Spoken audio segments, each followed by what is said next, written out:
Salut à tous, c'est Dylan du René Geek. Alors je vous avais dit effectivement que je vous montrerai les avancées de l'installation du PowerBook G4 12 pouces.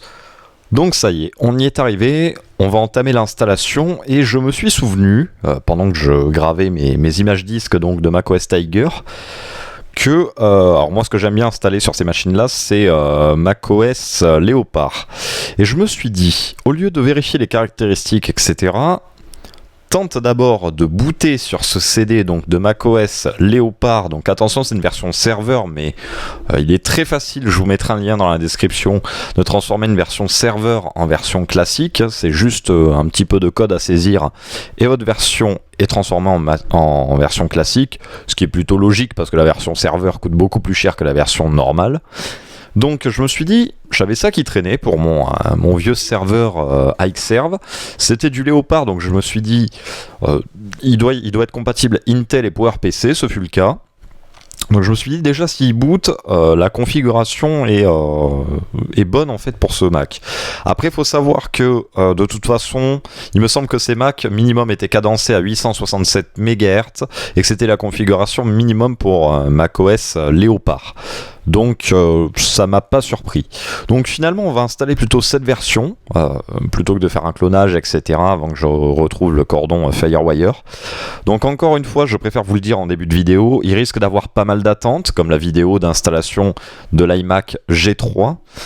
Mais bon malheureusement je peux pas faire mieux, c'est la machine qui met du temps, ce n'est pas moi bien entendu, on est encore sur une machine qui n'est pas équipée de SSD etc. Et comme on est en interface IDE, c'est très compliqué ces machines-là de les migrer vers du SSD. Donc c'est parti, le CD est déjà à l'intérieur. En plus, je vous parlais de copie pirate, etc. Ça c'est une version originale que j'ai achetée. Donc une vraie version de chez Apple. Hein. Les coffrets d'ailleurs étaient hyper beaux à l'époque. Hein. Vous voyez, tout était en relief, etc. Donc c'est parti. Pour démarrer ce petit Mac, donc comme d'habitude, Power. Après le bong, on appuie sur la touche C. Vous avez sûrement pas entendu le bong parce que le volume est très très faible. On attend que ça embraye sur le CD. Voilà, là on peut relâcher. Donc c'est parti, comme l'autre fois, le temps que ça boot, je vous mets une petite musique.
Donc on arrive à la sélection du langage, donc tout naturellement on va mettre français.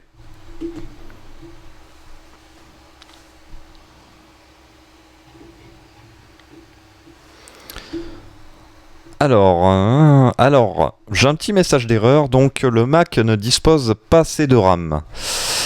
Alors, le souci c'est que je sais pas combien de RAM il a, donc je ne peux pas savoir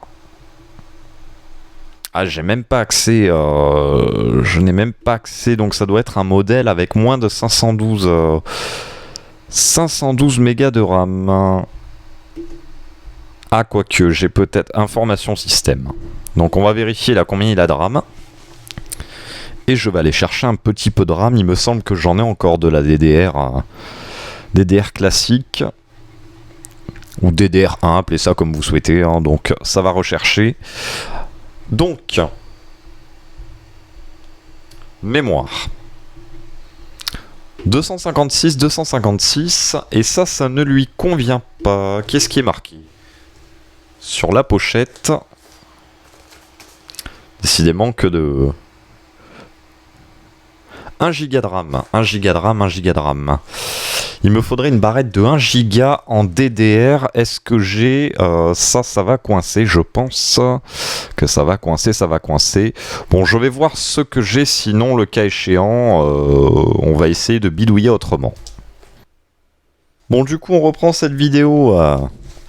en échec, malheureusement j'ai que des barrettes malheureusement de 512 mégas.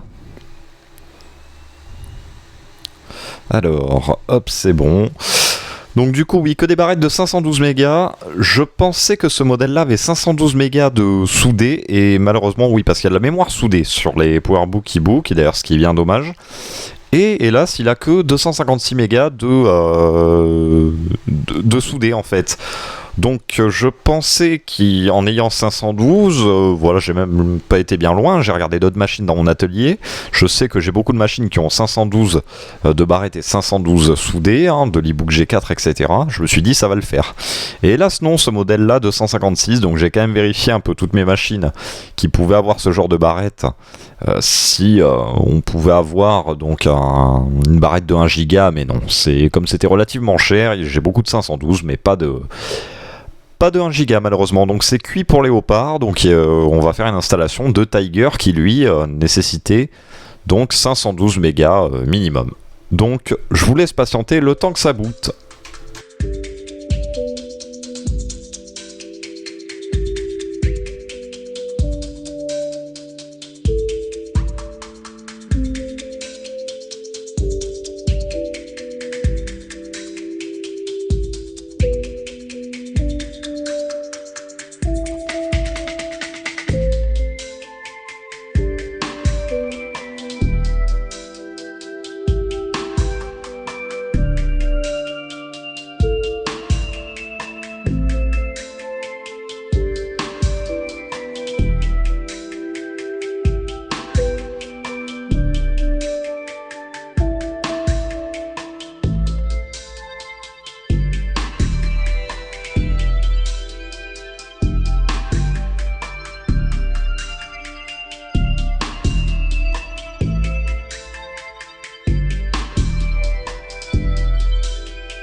Alors là, curieux plantage, donc je comprends pas.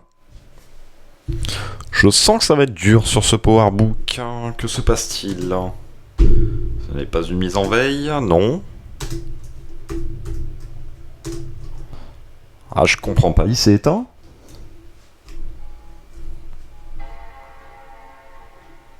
Que s'est-il passé là? Alors, sachant que je vais pas vous cacher que j'avais fait déjà une première tentative, il m'avait déjà fait ça.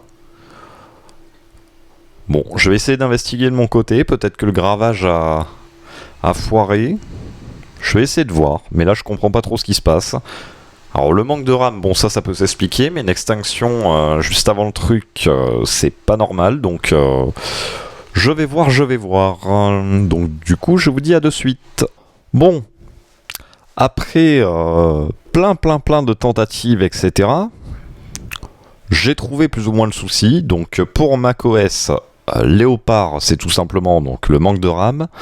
macOS Tiger, il faut savoir que visiblement problème a priori donc de CD. Je vois que ça, parce que vous allez voir par la suite pourquoi j'ai un autre DVD qui fonctionne absolument nickel. Et ensuite, macOS Jaguar, je pense, version trop ancienne. Je sais pas si je voulais tester ou pas en vidéo parce que j'ai bûché énormément. J'ai essayé, donc non, macOS Puma version trop ancienne. Idem pour un macOS Jaguar que j'avais version trop ancienne. macOS Panther, j'étais sur le point de graver un CD, mais j'ai même pas envie d'essayer. J'ai retrouvé, parce que j'ai une collection faramineuse de logiciels, etc. pour Mac qui est juste énorme. J'ai à peu près toutes les versions du temps où c'était matérialisé. J'ai retrouvé un vieux DVD de macOS Tiger. Et visiblement, il a l'air de passer sur ce Mac sans aucun problème. Du moins, je suis allé jusqu'à la sélection des langues et au niveau de l'installateur. Donc, a priori, je vais pouvoir enfin vous faire la démonstration donc d'installation ainsi que la démonstration de macOS Tiger sur ce modèle. Il n'est pas trop tôt. Donc c'est parti pour démarrer le Mac. Donc il faut savoir que comme vous le savez sûrement, j'ai subi un déménagement, enfin subi entre guillemets. Donc j'avais un magnifique cordon Firewire qui me permettait justement, vous savez, de démarrer, je vous avais fait une petite vidéo, etc., de démarrer un Mac à partir d'un autre. Donc j'aurais voulu vous faire la démo et au pire je me serais pas cassé le cul, j'aurais directement cloné le Mac, enfin un PowerBook ou un e-book que j'ai qui fonctionne sous macOS Léopard et j'aurais démarré dessus, mais malheureusement impossible de remettre la main dessus. Donc bon, j'en ai commandé un à que dalle, de bonne qualité mais à pas cher. De toute façon c'est du Firewire 400 donc ça vaut plus grand chose. Et donc, à la limite, on verra peut-être pour une troisième vidéo pour vous montrer que il est possible quand même sur un Mac, notamment sur ce PowerBook, d'avoir Léopard sans avoir les 1 Go de RAM. En fait, la bride est tout simplement au niveau de l'installateur. Rien d'autre. C'est-à-dire que si vous clonez un volume, ou même si vous bidouillez un peu au niveau CD, etc., le problème c'est que c'est un cas un petit peu particulier macOS Léopard, il est possible d'installer tout ça sans aucun problème. Pourquoi c'est un cas particulier? Parce que souvent il faut modifier des fichiers dans le DVD, il faut avoir un accès à Xcode, etc. Chose que j'avais déjà fait, mais le souci qu'il y a, c'est que macOS Léopard, il est que sur un DVD, et j'aurais même pas besoin de mettre de musique pour le démarrage, tellement je comble. Donc là on sélectionne français, donc oui, macOS Léopard est sur DVD, et en plus, vu qu'il fait plus de 4 Go, je crois qu'il fait 7 Go ou une connerie comme ça, ou même 5 Go peut-être, il faut savoir qu'il faut du DVD double couche, et j'en avais eu à l'époque, et ça coûte, enfin c'est très difficilement trouvable, à part sur internet, etc. Et en plus, ça coûte mais une blinde. Et de plus, pour ajouter une difficulté, il faut savoir que beaucoup de lecteurs ont du mal avec les doubles couches. Donc, trop de difficultés techniques. J'aime pas m'emmerder à faire des installations de Léopard, tout simplement. souvent je fais du clone parce que le clone, en général, j'ai des systèmes qui sont corrects, les permissions sont réparées régulièrement, etc. Donc c'est de ce côté-là, il n'y a aucun souci. Donc là, nous sommes en présence d'un disque dur, donc 80 Go, ouais, ce qui est étonnant, parce que j'ai pu me renseigner un petit peu sur le modèle. On est sur un modèle A1010, donc qui a priori serait un modèle 1,33 GHz en PowerBook. Alors je suis en QWERTY sur ce clavier. Ah c'est bien, il m'a conservé le truc QWERTY quand même. Donc oui, où j'en étais. Hop, je tape juste ça. Oui, donc normalement un modèle qui serait de 40 ou 60 Go maximum. C'est pour ça que je suis assez étonné de voir un disque dur 80 Go. Je vais vous zoomer ça d'ailleurs, hein, parce que vous ne devez pas y voir grand chose. Hop, pas trop de zoom non plus. On va essayer de peaufiner ça. Cette Canon en caméra est très très sensible au niveau du zoom. Faut dire qu'elle a un zoom très très puissant. Voilà, là je pense que c'est correct pour vous. Donc oui, je suis étonné de voir un disque dur de telle capacité dessus. Donc est-ce qu'il y a eu un changement ? À voir. Donc c'est parti pour accepter les conditions d'utilisation. En option, qu'est-ce que j'ai ? Donc installer OS X, parfait. Continuer, personnaliser, si on peut toujours grappiller un petit peu. Ah c'est parfait, c'était une édition. Ah quoique non, langue. Je vois que j'ai 1 giga 1, il y a moyen, voilà, japonais, allemand, espagnol, italien, néerlandais, danois, etc. Ça, on supprime parce que c'est juste pour de la collection. Il n'y aura pas besoin de tout ça. C'est juste pour faire tourner un système nativement. Voilà, si on peut grappiller quand même un petit peu d'espace. Voilà, on est passé de 1 giga installé à 78 mégas. Police supplémentaire, bon ça je vais le laisser, il n'y a aucun problème. Et par contre, X11 à la limite m'intéresse. Toujours utile des fois d'avoir un petit X11, etc. à disposition d'un Mac pour faire tout ce qui est code, etc. Donc non, pas vérifier parce que ça sert à rien, ça prend 10 plombes. Alors un truc que j'ai jamais compris ça d'ailleurs, oui vérifier le média à l'installation, mais en général les gravures sont vérifiées, donc pas grand intérêt. Et c'est sur ce moment que je vais vous laisser avec une petite musique de fond, parce qu'il y en a pour assez longtemps. D'ailleurs je vais brancher ma caméra parce que je vois qu'elle n'a presque plus de batterie. Je vous dis à tout à l'heure.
Bon, ça y est, l'installation a été effectuée donc avec succès.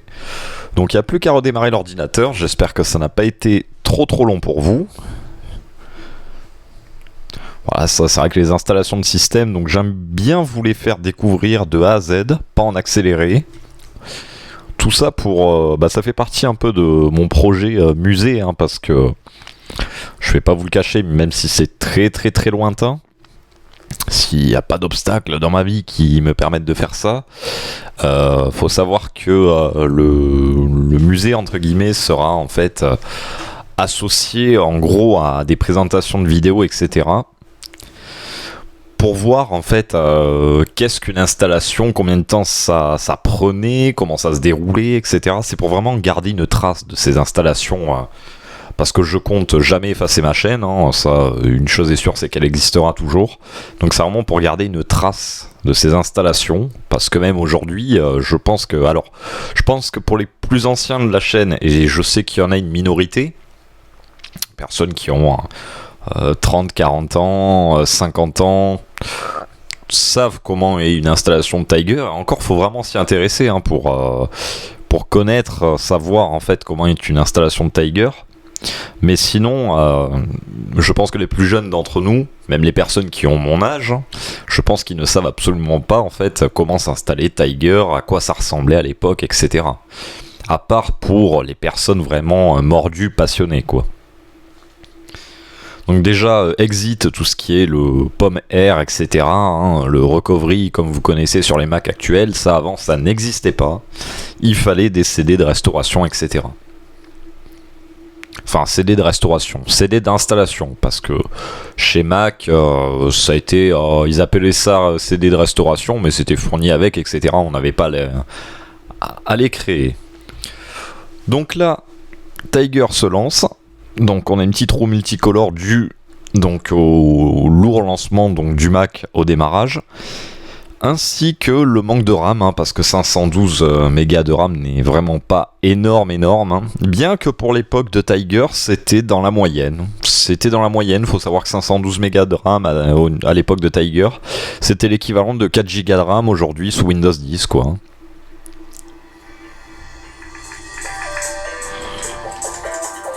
Donc je vous fais écouter ça un petit peu.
Voilà, comme ça vous aurez pu écouter un petit peu le son donc de macOS. Donc là oui, j'ai bien mis dans les paramètres en fait que le clavier était en QWERTY, hein, parce que c'est le cas. Donc là je mets des trucs bidons comme d'habitude, parce que honnêtement j'ai toujours trouvé ça chiant, quoi. S'enregistrer, pourquoi? Alors, est-ce qu'avec ça, ça va lui aller? Il manque le nom de famille. Bon, on va foutre Mac, hein, tout simplement.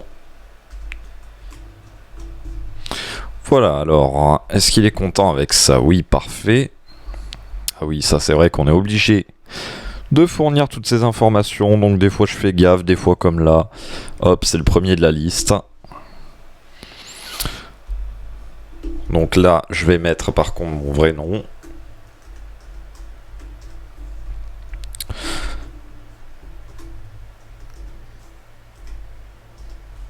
Voilà. Et toujours Là, rien du tout, parce que pour se souvenir des mots de passe, etc., c'est la galère. Hop, donc s'enregistrer bien plus tard, voire jamais. Le fuseau horaire.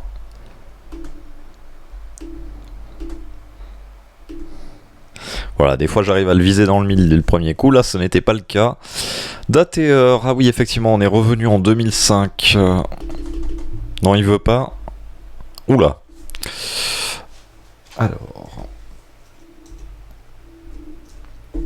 Et oui mon cher Powerbook, on est bien en 2019.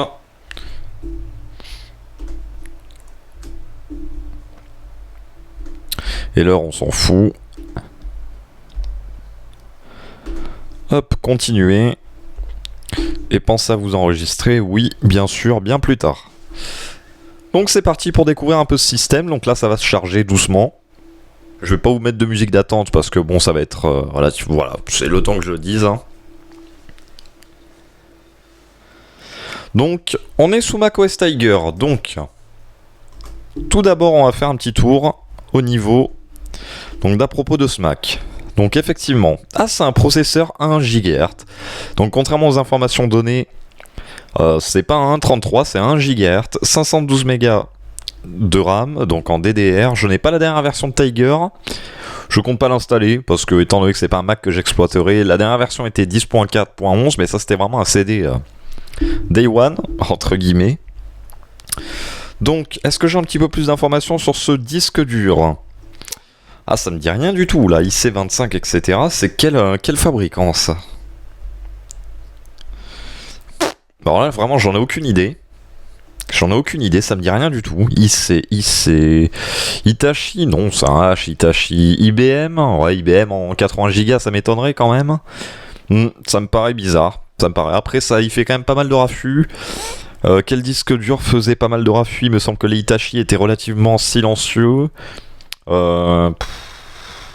Pour moi, je pense que ça doit être un Seagate. Hein. C'est un Seagate, mais je pense pas d'origine. Hein. Parce que 1 GHz à 80 Go, ça... c'est surtout les hauts de gamme en fait qui avaient des gros disques durs là. Ça doit pas être un disque dur d'origine. Donc en audio, toujours la Texas Instruments TS3004. Est-ce qu'on a du Bluetooth ? On a du Bluetooth. En plus, ça affiche en haut, quelle question. Carte vidéo, qu'est-ce que nous avons ? On a une GeForce FX GO 5200 à 32 Mb, donc ce n'est pas les plus puissantes. Il me semble que les PowerBook, certains PowerBook, les derniers sortis avaient une carte avec 64 Mb de VRAM. Par contre, il faut savoir que la résolution était un petit peu mieux d'après ce que j'ai lu sur les forums. On est sur du 1024 par 768 et il est possible, en changeant d'écran, d'avoir une résolution encore meilleure. Vous dire laquelle, je crois que c'est du 1144 par quelque chose, je voudrais pas dire de bêtises. Mais on pouvait grappiller un petit peu en résolution, en modifiant le matériel. À condition de trouver un écran compatible. Attention, hein, c'est toujours le truc. Donc, mémoire, donc effectivement, comme on l'a vu tout à l'heure, donc c'est de la mémoire en format DDR. Voilà, bon, pas grand chose à dire. Et ce qui est dommage, c'est 256 mégas d'intégrer. Ça, c'était vraiment chiant pour l'époque. Parce qu'il faut savoir que c'est chiant pourquoi ? Deux trucs. Déjà, on n'a qu'un slot pour remplacer la RAM. Donc, on peut pas faire par exemple 512 et 512. Sur ces modèles-là, on était obligé de payer une blinde pour avoir 1 giga, quoi, en gros. Et de plus, il arrivait de temps en temps, c'est pour ça que j'ai cru qu'avec le CD de Tiger, c'était ça qui se passait, que la mémoire soudée était défaillante. En fait, il y a un problème de mémoire ou pour une mauvaise soudure, etc. Et là, comment vous dire que c'est la merde. C'est la merde parce qu'en gros, il faut considérer votre carte mère comme HS. Alors je dis pourquoi considérer. J'ai horreur de dire qu'une carte mère est HS parce qu'une carte mère, en réalité, elle est jamais HS. La carte mère, en fait, c'est comme si vous avez un élément défaillant sur votre voiture et qu'on disait votre voiture est HS. C'est exactement pareil. Sur la carte mère, il y a toujours possibilité de réparer les composants et seuls, et malheureusement Dieu sait s'il y en a beaucoup, mais seuls les informaticiens, en gros les remplaceurs de pièces, ce que j'appelle, vous diront que la carte mère est HS. Un vrai réparateur honnête ou qui a un minimum de connaissances en électronique vous dira c'est une résistance, c'est un condensateur, c'est un composant, un VRM ou autre, qui est HS sur votre carte mère. Ça se remplace, on remplace le VRM ou autre sur votre carte mère. Ça pour moi, c'est un vrai réparateur informatique. Et c'est ce que également, sans prétention, je fais. Le truc qu'il y a, il faut savoir que quand la mémoire a été foutue en Apple Store, ils s'emmerdaient pas en général à vous changer, dessouder la mémoire, etc. Non, ils vous changeaient la carte mère. Et si ça passait hors garantie, aïe la facture, honnêtement. Parce que changer une carte mère de Mac, c'est une carte mère comme une autre, il n'y a pas de spécificité particulière, mais ça coûte cher. Donc, nous voilà sous macOS Tiger. Les petites nouveautés qu'il y avait, c'était le dashboard sous Tiger. Donc dashboard qui permettait en un clic d'afficher certaines informations. On pouvait rajouter des informations, en enlever, etc. Le navigateur n'est plus Internet Explorer, mais bel et bien Safari par défaut maintenant. On va dire que Tiger était vraiment le système. Alors il y a eu Panther avant, Panther qui était pas trop mal, mais on va dire que Tiger a vraiment servi de tremplin au Mac. C'est-à-dire que pour moi, selon moi, et selon pas mal de personnes d'ailleurs, à l'époque, par rapport aux OS X qui se faisaient avant, etc., ce fut le meilleur OS avec Snow Leopard, etc., de chez Apple. Parce que c'était un système qui n'était pas encore très gourmand, mais qui était parfaitement fonctionnel, avec les nouveautés, donc une lecture du PDF nativement, Safari en navigateur par défaut, puis d'Internet Explorer, etc. Relativement stable, Tiger, alors que Panther l'était un petit peu moins quand même, on va pas se le cacher. Donc c'est, pour moi vraiment, Tiger a vraiment été un OS particulièrement réussi, et c'est ce qui a servi vraiment au tremplin, enfin c'est ce qui aurait dû servir de tremplin en fait, si l'aventure PowerPC chez Apple aurait continué. Après, il faut savoir qui est venu Léopard. Alors, Léopard, c'est un système que j'aime bien. Je trouve, alors c'est une question de goût, mais je trouve son apparence réussie. Mais c'était un gouffre. Honnêtement, Léopard, c'est niveau ressources, c'était vraiment, il était absolument pas optimisé cet OS. Et alors, c'est un gouffre. Franchement, il était lourd, Léopard. D'ailleurs, c'est pas pour rien qu'Apple voulait pas l'installer sur du PowerPC en dessous de 867 MHz et que les G3 ont été foutus sur le tas. Parce que ça, vraiment, c'était un système lourd. Et après, malheureusement, comme l'aventure PowerPC, il faut savoir que Léopard a été le dernier OS PowerPC. Il faut savoir qu'il n'y a pas eu d'amélioration, en fait. Au niveau des PowerPC, ils sont restés sur Léopard. Donc pour moi, le meilleur système, ça a été Tiger, avec, c'est pareil, Spotlight, donc qui faisait ses débuts, qui permettait de faire une recherche rapide, etc. Enfin, c'était vraiment un système très abouti. Après, Léopard, c'était, on va dire, la première version, on va dire, plus peaufinée de Tiger, mais avec tellement de nouveautés, etc., qu'il n'était pas correctement optimisé. Et normalement, il y aurait eu Snow Leopard pour PowerPC, mais voilà, comme l'aventure Macintel était lancé, que les PowerPC s'arrêtaient, que les derniers PC PowerPC, pardonnez-moi, étaient les G5, l'aventure n'a pas continué. Ça a été vraiment un arrêt assez brutal, en fait. Du coup, il faut savoir que Tiger a également existé sur Intel. C'est pour ça que, d'ailleurs, c'était le premier système qui existait sur Intel. C'est pour ça que vraiment, Tiger était c'était l'époque, ce que j'aimais bien chez Apple, l'effet waouh, quoi. Là, on annonçait un système qui était relativement stable, qui était correct, en design qui reprenait les anciennes versions, mais qui était parfaitement fonctionnel, qui fonctionnait et chez Intel et chez PowerPC, donc ça a été un travail de fou, en fait. Parce que je sais pas si vous... là, je blablate beaucoup, mais je vous fais l'histoire un peu de Tiger, parce que j'ai pas eu l'occasion beaucoup d'en parler. Pour ceux qui connaissent. Donc, pour ceux qui connaissent pas surtout, il y a eu les applications Universal Binary. Donc les Universal Binary, en fait, c'était tout simplement une application, par exemple, je dis une connerie, Adobe qui fonctionnait, la même application qui fonctionnait, et sous PowerPC et sous Intel, sans aller fouiller, chercher une version spécifique. Enfin, ça a été un boulot titanesque en fait. Le Tiger a été vraiment un super OS, mais ça demandait vraiment un boulot titanesque, quoi. Et après, malheureusement, pour moi, c'était vraiment le meilleur OS des PowerPC, quoi. Après, vu qu'il n'y a pas eu de suite, Ça a été vraiment le meilleur. Donc, il se présentait sous cette forme qu'on connaît relativement maintenant, hein, c'est à peu près les mêmes fenêtres, il y avait toujours cette interface alu brossée. Donc, vous avez, comme d'habitude, quelques petites applications qui étaient fournies avec. Voilà, bon, les préférences système se présentaient sous cette forme. Donc là c'est pareil, pas trop de changements par rapport au Mac actuel que l'on connaît. C'était à peu près la même chose. C'est pour ça que vraiment ça a été la base, hein, quoi, hein, ce système-là. Hein. Donc voilà, on va mettre les petits poissons au fond d'écran. Je les aime bien, ceux-là. Et j'avais remarqué un truc. Alors ça c'est un truc, je sais pas si beaucoup de personnes l'ont remarqué, mais le profil natif des ordinateurs Apple, je l'ai toujours trouvé à chier. En effet, alors là, ouais, j'ai pas de truc Adobe. Mais ouais, là déjà on voit la différence. J'ai toujours trouvé en fait, alors à la caméra vous le voyez peut-être pas parce qu'elle corrige énormément, mais en fait j'ai toujours trouvé que les écrans Apple avaient tendance à tirer un petit peu sur le jaune, comme si on leur appliquait un filtre anti-lumière bleue. Et si on met profil sRGB par exemple, ouais, vous le voyez quand même à la caméra. Vous voyez que vous avez une colorimétrie qui est quand même beaucoup plus jolie, avec des bleus un petit peu plus prononcés, un blanc plus blanc, quoi, entre guillemets. Et ça, bon, c'est sur toute version de Mac, j'ai remarqué que c'était ça. Même les Mac actuels, hein, je vois mon iMac qui tourne, alors peut-être pas sous la dernière version, parce que j'ai flemme de faire la mise à jour, maintenant il est dédié qu'au montage. Et j'ai pas envie de faire une mise à jour pour que ça me rafle encore mon Final Cut Pro, etc. Mais je crois qu'il est sous High Sierra. Faut savoir que c'est pareil, hein, le profil de base, je le trouve pas terrible. Pourtant, il a un super écran, mais c'est pas terrible. Donc ça, qu'est-ce que je pourrais vous présenter d'autre, hein? Bon, je vais vous lancer iTunes, hein, bon, bien entendu sans musique. Donc on accepte tout ce qui est contrat, etc. Donc suivant. Ah, bah ça.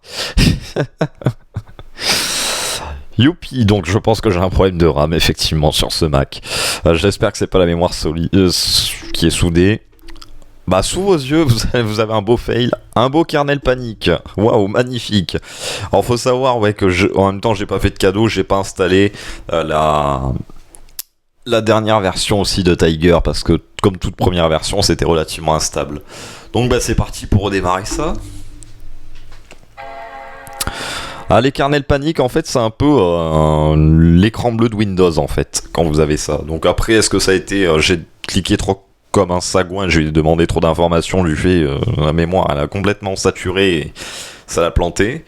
C'est possible, parce que c'est pas la première fois en plus, je me rappelle avec ce DVD que j'avais des kernels panique, donc je crois que la première version, bah ça c'est vraiment une version Day One, hein, c'est-à-dire que c'est Tiger 10.4, c'est même pas la .1, .2, .3, non c'est 10.4 tout court. Hein. Donc automatiquement, il faut se rappeler que bon, c'est une première version, donc ça explique cela peut-être. Bon, donc on relance tout ça. C'est parti, alors je vais essayer de lui lancer iTunes à la sauvage, j'espère qu'il va pas me refaire un kernel panique, enfin de toute façon s'il me fait plusieurs kernels panique comme ça à répétition, c'est sûr et certain que ça sera un problème de RAM, hein. Ça oui bah je sais qu'il a quitté, ouais donc non a priori, ah ouais là il y a la roue multicolore donc je dois lui pomper pas mal niveau RAM, hein. Donc voilà, iTunes qui se présente sous cette manière. Ah, comme quoi on dit un Mac ça plante jamais, hein. C'est faux. Toute machine plante. Quand j'entends les gens qui disent oh Mac, c'est pourtant hein, je suis collectionneur, j'en suis à ma 47e machine, c'est pour vous dire si j'adore quand même cette marque et ces machines. Mais ça c'est normal, hein, ça je l'ai pas connecté à internet. Mais toute machine est vulnérable. Faut pas se leurrer, il n'y a pas de machine plus fiable que d'autres, etc.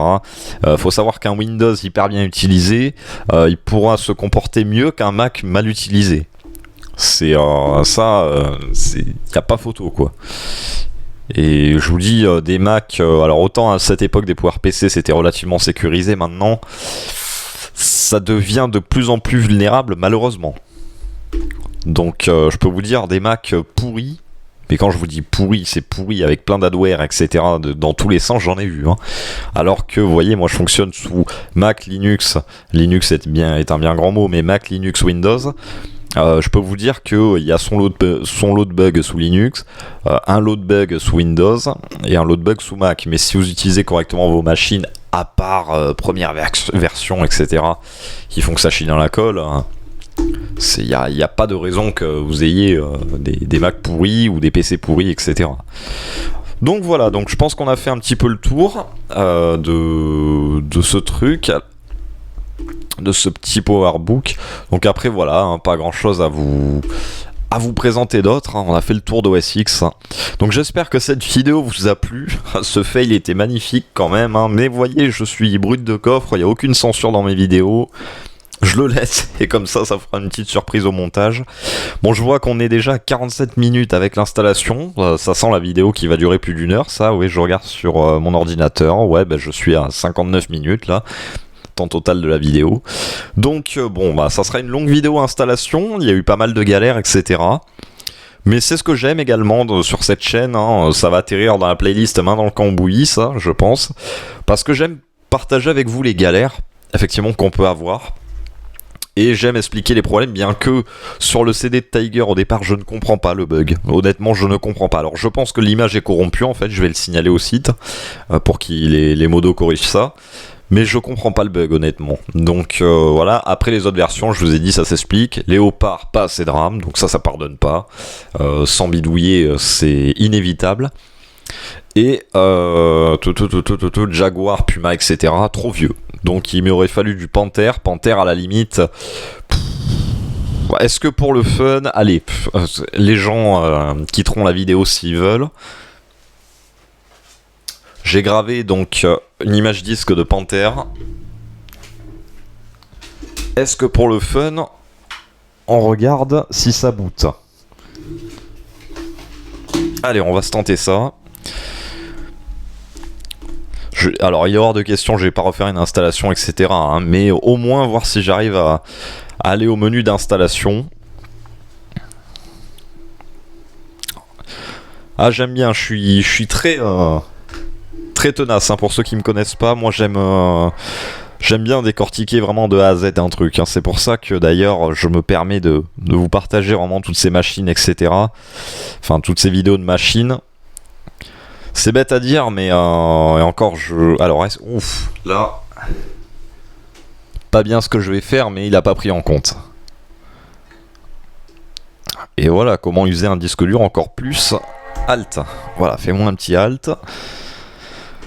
Donc oui, c'est pour ça, en fait, je vous dis pas tout en vidéo, parce que sinon les vidéos à chaque fois dureraient 2h30, mais malheureusement, en fait, toutes les machines que je vous présente sont démontées de A à Z.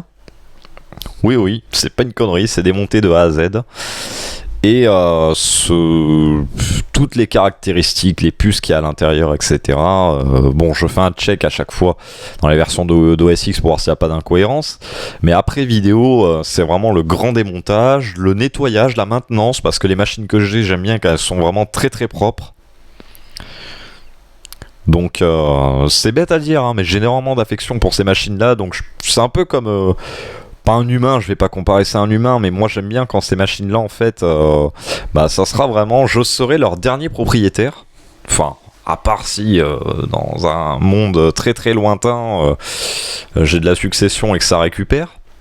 J'espère à bon escient, mais je serai pour l'instant leur dernier propriétaire pendant très très longtemps. C'est des machines, c'est hors de question que je m'en sépare. Donc elles sont bichonnées, quoi, en fait. Vraiment, réellement, elles sont bichonnées, nettoyées, comme neuf. J'essaie de refaire des fois des Mac, etc., mais avec des pièces authentiques. Alors des fois je vais vous rajouter une RAM random comme ça pour la vidéo, mais je vais essayer de trouver la mémoire RAM de l'époque, etc. Enfin c'est bête à dire, hein, mais plus on prend soin de ce côté-là, plus votre Mac, en fait, il prend de la valeur. Donc si vous souhaitez vous lancer dans la collection, évitez tout ce qui est bidouillage hasardeux, etc. Je l'ai eu fait au début et j'ai compris qu'il fallait pas. Et essayez de rendre votre machine la plus authentique, la plus originale possible et la plus propre possible. Après, s'il y a des rayures, etc., c'est compliqué de les faire partir, mais au moins au niveau des pièces. C'est pour ça que moi là, ça Je vais pas cracher sur le vendeur, honnêtement, je comble un petit peu le temps que ça démarre. C'est vraiment une magnifique acquisition, et le vendeur, ça se trouve, c'est une troisième main, je suis la troisième main, la première main a remplacé le disque dur, etc. Puis je vais pas s'imaginer l'interrogatoire, sinon que je dois faire à chaque vendeur. Alors, est-ce que les pièces sont d'origine, machin, pouvez-vous me communiquer le numéro de série de chaque pièce? Enfin, zob, quoi. Mais là, je vais essayer de trouver un disque dur. Apple, j'en ai.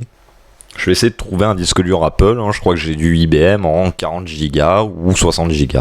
Donc on arrive à l'installateur, donc effectivement, ma version de Tiger était pourrie. Voilà, donc automatiquement, Panther se serait bien installé. Ça c'est la 10.3 de chez macOS. Hop, donc Started Disk, je vais essayer de le rediriger. Donc sur le disque dur interne. Par contre, j'ai remarqué un truc, je vais vous montrer après, donc je vous lâche. Ça chauffe ici. Ça par contre, je trouve pas ça ergonomique. C'est bouillant. Alors là, je pense que le disque dur est ici, la batterie doit être ici parce que c'est moins chaud. Mais alors, qu'est-ce que ça chauffe à ce niveau-là? Ah, c'est impressionnant. Allez, donc on démarre, et moi je vous embête pas plus, on est à plus d'1 heure de vidéo, je pense qu'on a fait le tour. Je vous dis salut à tous, à la prochaine, n'hésitez pas à vous abonner si la vidéo vous a plu. Donc n'hésitez pas à vous abonner si la vidéo vous a plu, à laisser un petit like. Je sais que ça a été long, mais bon, au moins vous savez tout sur Tiger, sur ce Mac, etc. Vous connaissez tous ces fails, etc. Et n'hésitez pas à laisser un commentaire si vous avez la moindre question, etc. Si vous souhaitez les liens vers le site pour télécharger des images disques d'abandonware, c'est-à-dire de vieux systèmes Mac OS X, si vous me les demandez en commentaire, je vous les mettrai dans la description. Voire peut-être que je mettrai le site directement dans la description. Le site est un petit peu comme Google, Vous avez une barre de recherche. Alors par contre, il est en anglais. Mais vous avez Macintosh, c'est Macintosh Garden. Alors il est très compliqué à trouver des fois sur Google. Donc vous cliquez sur le lien, vous faites votre recherche de jeu ou autre, parce qu'il y a tout dessus, tout. Il n'y a pas que des systèmes.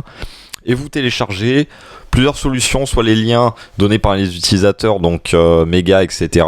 ou autre, soit il y a du serveur FTP sur ce truc, c'est-à-dire vraiment du lien direct, ce qui est pratique. Voilà, donc je vous dérange pas plus, je vous dis salut à tous et à la prochaine.